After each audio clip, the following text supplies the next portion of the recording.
Darrell Foxworth, that's D-A-R-R-E-L-L,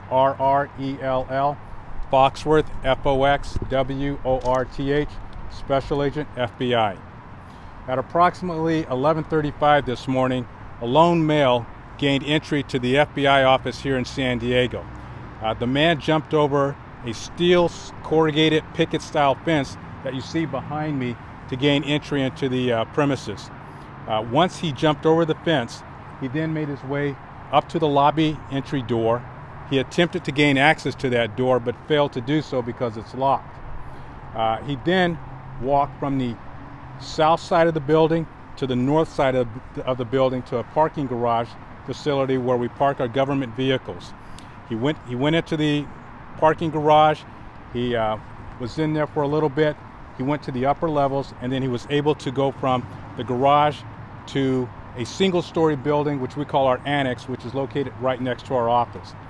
He is currently on top of the roof there on our annex, and we are trying to make negotiations with him to come out successfully. Right now we have San Diego Police Department on scene with us. We have San Diego Fire Department rescue assets on scene. Our FBI hostage negotiators are in negotiations with him, and we also have an FBI SWAT team on scene. When he did make entry into the building, one of our security officers tried to stop him, and in the course of doing so, the man indicated that he had a weapon. I'm told that a weapon has not been seen, but he did tell the officer that he was armed with a weapon. So we're taking all precautions here to try to safely resolve this. We have our FBI hostage negotiators that are in contact with them, and we will continue to make efforts to negotiate and successfully resolve this in a very peaceful manner. I will take a couple of questions at this time. It looks like from our vantage point he has some sort of pipe or something in his hand. Have you just been able to see anything like that? Or? Did he mention what type of weapon? Well, I am told that he was able to break off one of the door handles on one of the doors outside. So that item that appears to be a pipe could be the door handle that he did break off of one of the doors. Which door is that? Here? I believe it's a door on the south side of the building. Is your office open or closed on this day? The office is closed for normal business hours for the public, but we do have employees that work 24 hours a day, 7 days a week that are inside the building.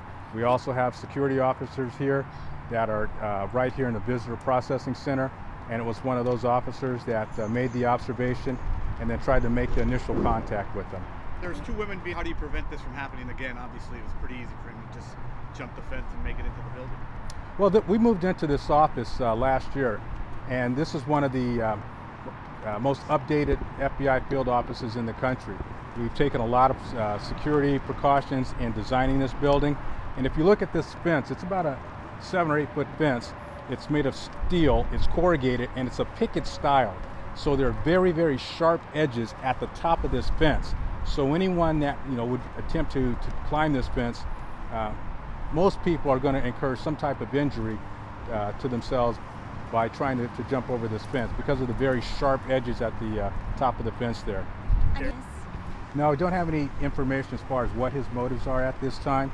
The FBI hostage negotiators that are in contact with him are FBI special agents, so he is talking to FBI special agents right now. Does he need medical attention? I mean, he got hurt. I don't know right now, but if that's something that we're offering, so that if he does need medical attention, certainly we'll see that he gets that. That's one of the reasons we do have San Diego Fire and Rescue here, so if medical attention is needed, they're immediately available here to provide those medical services. Has this ever happened before in any of your offices, even when you were on Aero, where someone would just jump the fence? I'd have to look into that. Do you know the extent of his injuries? What kind of injuries? No, I don't have any detailed information concerning any of his injuries. So Darrell, at this point, he hasn't said why he wants to talk to an FBI agent. He's been clear that he doesn't want to talk to local authorities. But he hasn't. You can't relay why he's here in the first place. What it's regarding, what he feels that you guys can help him with. Well, that's one of the things that the negotiators will do. They'll talk to him about what his needs are, what he's interested in obtaining, and they will try to successfully resolve this so that we do meet his needs, but do it in a way that it's safe for everybody, safe for this individual, but safe for the agents and officers that are on scene also. Does he have a mental health history? Do you know of that? At this time, I can't release any information concerning any criminal information or mental health history. How long have you guys been talking to him anyways? Would you say straight for the last 3 hours, the last 2 hours? I mean, you say hostage negotiators have been in contact. Well, this started at about 11:40 when he made the initial breach here, and after all the assets responded, that's one of the things that you do is you try to establish contact with the individual. So that's been going on for a couple of hours now.